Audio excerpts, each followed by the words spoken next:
Welcome to ABC campus. आज हम IS-38 intangible asset का एक पास्ट एग्जाम कर रहे हैं जो कि ऑटम 2016 से रिलेटेड है। और क्वेश्चन का टाइटल है इंटरनेशनल एसोसिएट्स लिमिटेड। और इन्फॉर्मेशन जो हमारे पास है, पहले इसको ब्रीफली जो है वो ओवरव्यू ले लेते हैं। Following information pertains to International Associates Limited intangible asset at 30 June 2015 were as follows. तो इसमें ब्रांड्स, सॉफ्टवेयर और लाइसेंस तीन एसेट रिकॉर्ड हुए हैं। इनकी यूज़फुल लाइफ, कॉस्ट और क्यूमुलेटेड डेप्रिसिएशन दी हुई है। लाइसेंस की क्यूमुलेटेड डेप्रिसिएशन नहीं है क्योंकि इनडेफिनेट है, तो इसकी डेप्रिसिएशन चार्ज नहीं हो रही होगी। इसको इम्पेयरमेंट के लिए टेस्ट किया जा रहा होगा और अभी तक कोई इम्पेयरमेंट भी नहीं है। Details of expenses incurred on a project to improve IEL's existing production process are as under, जिसमें अप टू जून 2015 जो ईयर एंड से पहले पैसे लग चुके हैं वो तो आप ऑलरेडी इंक्लूड कर चुके होंगे। और जुलाई 2015 से मार्च 2016 तक जो पैसे हैं उनको अमाउंट बताई हुई है 45 की। Expenses were incurred evenly during the above period. On 30th September 2015 it was established that the project is commercially viable. अब ये जो पीरियड है ये 9 मंथ का पीरियड है और इसमें से 3 मंथ्स के बाद जाकर प्रोजेक्ट जो है वो कमर्शियली वाइबल हुआ, यानी कैपिटलाइजेशन का क्राइटेरिया हमारा मीट हो गया। New process became operational with effect from 1 अप्रैल 2016, यानी इस मार्च के फ़ौरन बाद, और फिर उस पर 3 मंथ्स की अमोर्टाइजेशन होगी। And it is anticipated that it will generate cost saving of 10 million per annum for a period of 10 years. तो सेविंग जो उससे जनरेट होंगी वो काफ़ी हैं, कोई ऐसा 45 की या 20 की कॉस्ट जो है रिकवर कर देंगी। 10 इंटू 10 100 का प्रेजेंट वैल्यू भी ले लेंगे तो तब भी एक्सपेक्टेड है कि ये रिकवर हो जाएगी। और 10 ईयर्स की लाइफ है जिस पर हमने इसकी अमोर्टाइजेशन चार्ज करनी है। तो ये एक डेवलपमेंट का प्रोसेस दिया हुआ है और इसको हम कैपिटलाइज करेंगे जितना किया जा सकता है। उसके बाद on 1 August 2015 IEL entered into an agreement to acquire an ERP software which would replace its existing accounting software. The new software became operational on 1 April 2016. IEL incurred following expenditure in respect of ERP software. तो purchase price जो है including 15% sale tax ये capitalise कर देंगे हम। Training of staff को हम capitalise नहीं करेंगे, इसे प्रॉफिट और लॉस में एक्सपेंस चार्ज होना चाहिए। कंसल्टेंसी चार्जेस जो इम्प्लीमेंटेशन के लिए वो भी ज़रूरी हैं, वो भी इंक्लूड होंगे। ERP software has an estimated life of 15 years.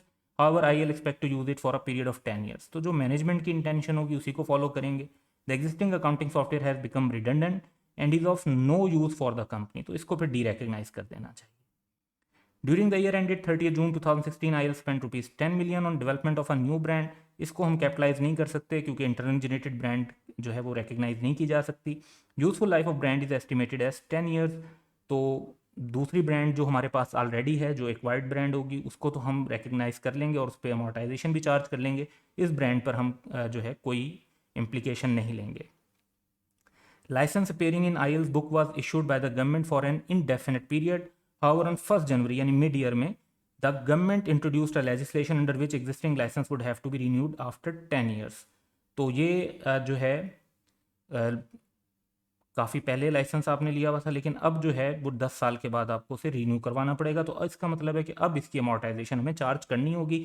IEL uses cost model to value its intangible asset and amortises them on straight line basis. तो prepare a note on intangible assets for inclusion in IEL's financial statement for the year ended 30th June 2016 in accordance with international financial reporting standards. तो सबसे पहले हम एक जो है format बना लेते हैं। फॉर्मेट में हमें आइडिया हो रहा है कि हमारे पास जो ब्रांड, सॉफ्टवेयर और लाइसेंस और एक न्यू एसेट जो इस साल में आ रहा है वो है डेवलपमेंट का, और साथ एक टोटल का कॉलम बना लेंगे। तो हम ये फॉर्मेट डेवलप करते हैं।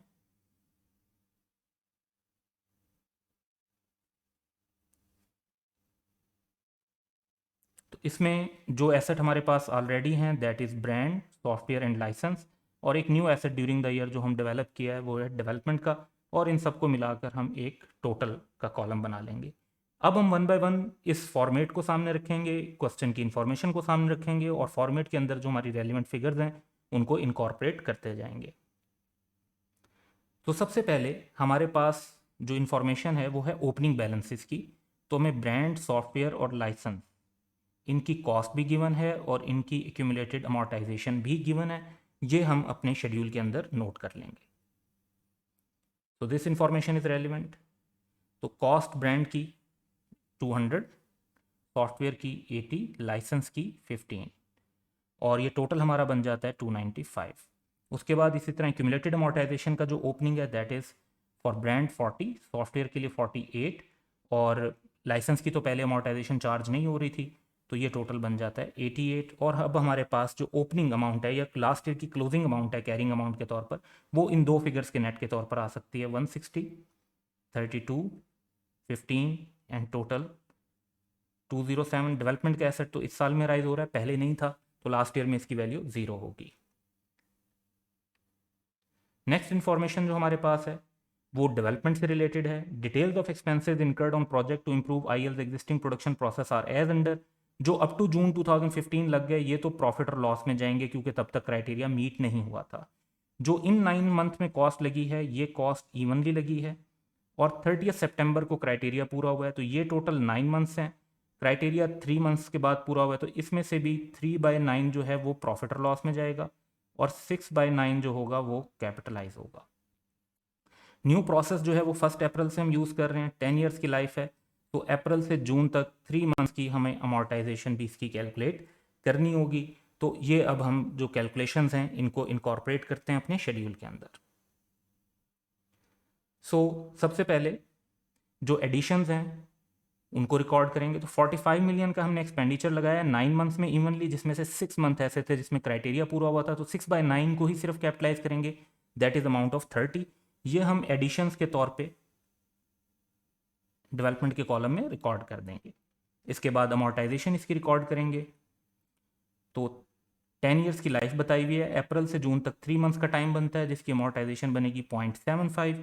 ये भी हम शेड्यूल में रिकॉर्ड कर देंगे। इसके बाद हम सिंपली डेवलपमेंट के कॉलम का टोटल कर लेंगे और हमारे पास इसकी कैरिंग अमाउंट आ जाएगी 29.25। नेक्स्ट हम चलते हैं, तो हमारे पास अब जो रेलिवेंट इन्फॉर्मेशन है that is on 1 August 2015 IL entered into an agreement to acquire an ERP software which would replace its existing accounting software. New accounting software जो है वो ऑपरेशनल हुआ है 1 अप्रैल से। इसका मतलब है कि पुराना सॉफ्टवेयर जो है वो मार्च तक यूज़ होता रहा, तो ओल्ड वाले पे जो डेप्रिसिएशन होगी वो 9 मंथ की होगी, और न्यू वाले पर जो होगी वो हमारी 3 मंथ्स की डेप्रिसिएशन होगी। फिर जो रेलिवेंट कॉस्ट है 115 को भी कैपिटलाइज करेंगे, इस 2 को हम प्रॉफिट और लॉस में ले जाएंगे, 5 को भी कैपिटलाइज करेंगे।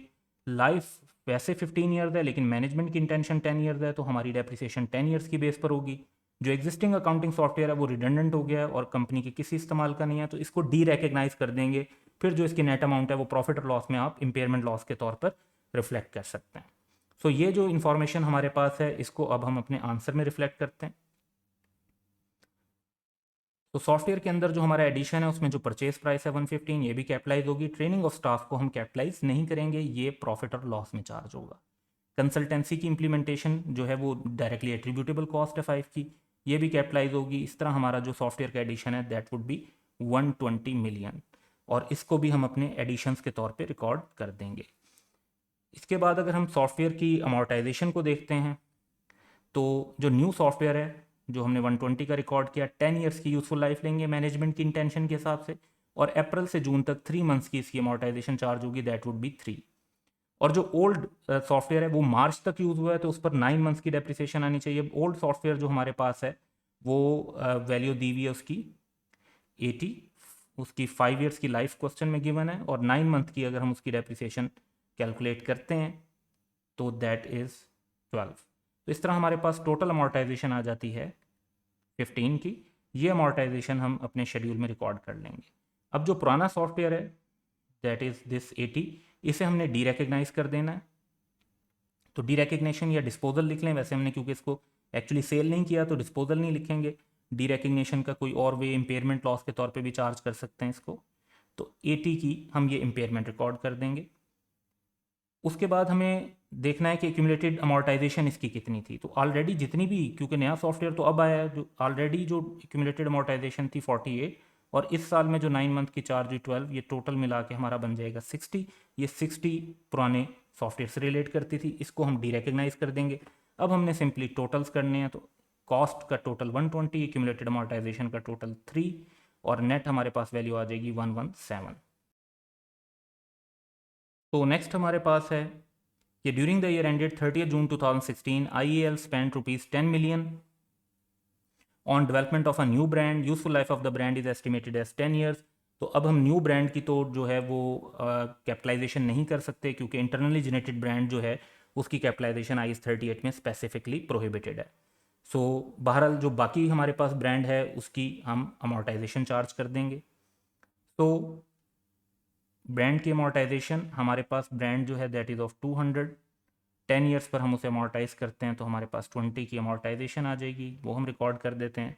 इसके बाद हमारे पास 200 कॉस्ट का टोटल, एक्यूमुलेटेड अमोर्टाइजेशन 60 और नेट कैरिंग अमाउंट हमारे पास आ जाएगी 140 की।